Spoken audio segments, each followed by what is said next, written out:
What's your love to hate Christmas song?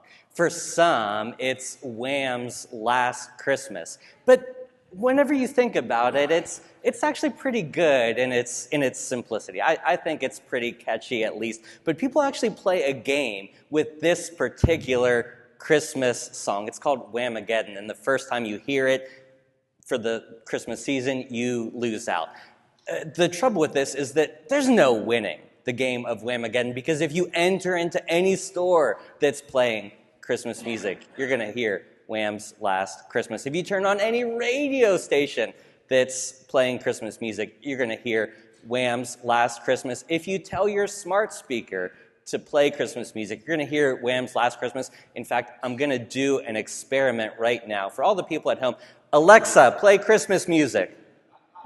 Tell me the results later, all right? So that's some people's least favorite Christmas song. For other people, it is Mariah Carey's All I Want for Christmas Is You. Eric gets tired whenever he has to play it on the piano, but it is great. If you can work out that driving shuffle, that thing really sings. Look, she hits all of the high notes. That song is moving. It's perfection. It gets the chef's kiss.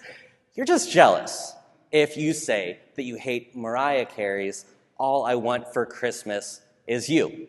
Well, those are really two at the top of the list, but here's my love to hate Christmas song. It's from Band-Aid. It's called Do They Know It's Christmas? I love it, and that it's got some really great music. It's got Phil Collins on the drums. It's got Bono singing. It's got Boy George singing. This is actually the 40th anniversary of it, but they re-record a new version about every 10 years or so.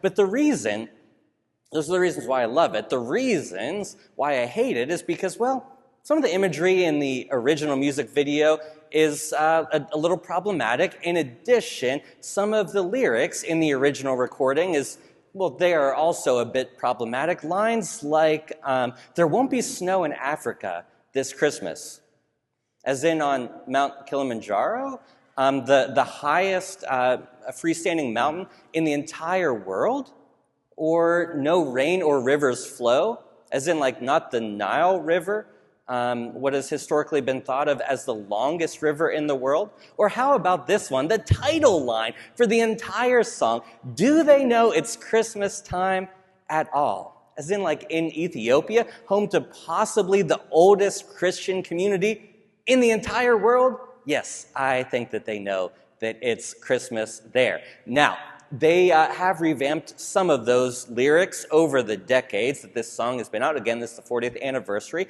new version about every 10 years. But one lyric that has stood the test of time is this one. At Christmas time, we let in light and banish shade. There's a Christmas message in that one. There's an Epiphany message in that one too. But on Christmas Eve, and just in case you didn't join us, I encourage you to exchange darkness for light.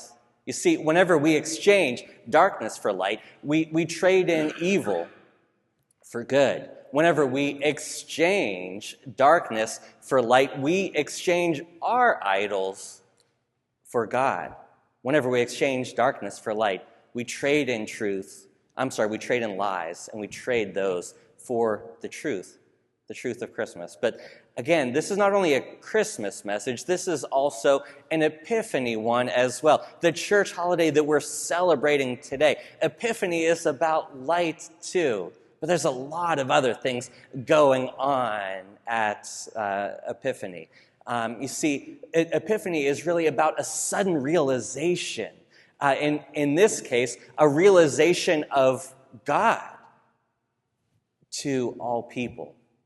God has made God's self known in the person of Jesus Christ, and the Magi's arrival on the scene signifies that now God's presence is known to all people, even the people who have to travel from afar.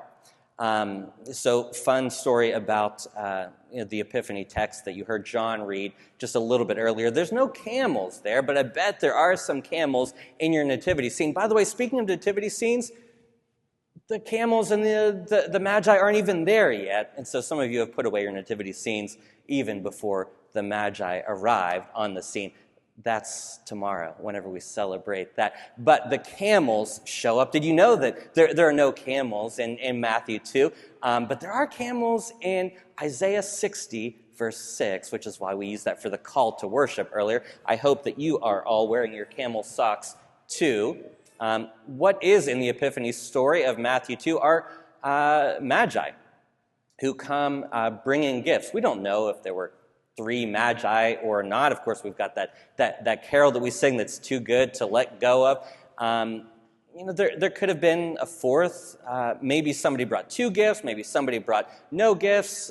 We've just traditionally used 3 magi because of the 3 gifts of gold, frankincense, and myrrh. But there could have been a 4th magi, maybe one who brought fruitcake and was banished from Epiphany, our work for all time as a result of that. Sometimes we translate magi as wise men. Magi is the actual word. It's the same as our root for magician. They were astrologers because they looked for signs in the stars. There were Zoroastrian priests, people of a different religion who nonetheless came to worship the Christ child. But, for some of us, they are the wise men. What we do know for sure is that they were wise men and not wise women, because if they were wise women, they would have babysat baby Jesus, cleaned up the manger, and brought more immediately practical gifts than gold, frankincense, and myrrh, say possibly diapers, wipes, and casserole. What we do know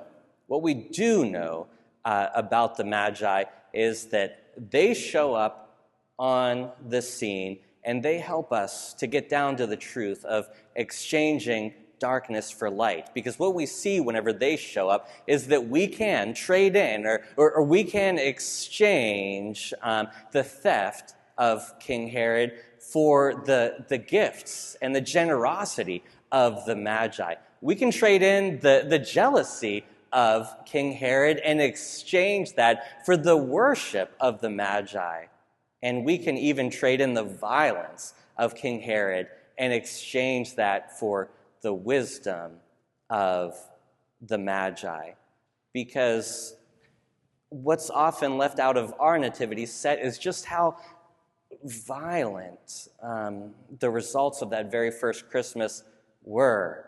You see, the Magi have to return a different way because King Herod is going to be so paranoid that those Magi have not actually shown up to see him, to pay him homage, but this newborn king who's out there, that he is actually going to get rid of all of the kids who are 2 and younger, all of the baby boys 2 and younger. Yes, it's traditionally been thought of as that the Magi took 12 days to get to Bethlehem. It's possible that they could have got there in 12 days, and some people also think that it might have taken them a year or 2, hence King Herod just taking care of all of the baby boys who are 2 or younger.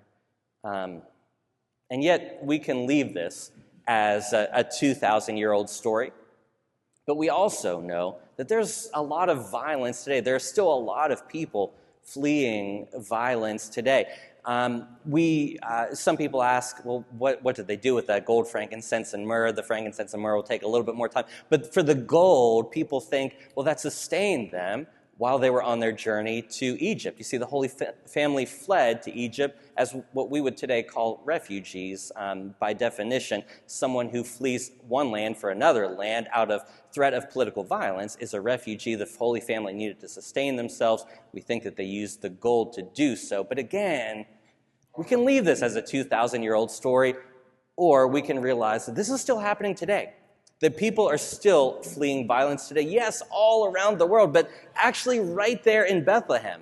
It doesn't feel like Christmas in Christmas Town, even to this very year, because people are still fleeing violence today, right there where the original Christmas story took place over 2,000 years ago. So the question becomes simple. Will you choose darkness or light? Look, we can make all sorts of excuses. Retribution expediency, some other sort of rationale that we choose to use to rationalize things that, well, frankly, shouldn't be rationalized. But we have an opportunity to choose light, to give life, abundant life, life lived to the fullest, life in all of its forms, and to flee from darkness, even to banish it from our sight. We've got that opportunity this and every day on Epiphany, but even in the season following it as well.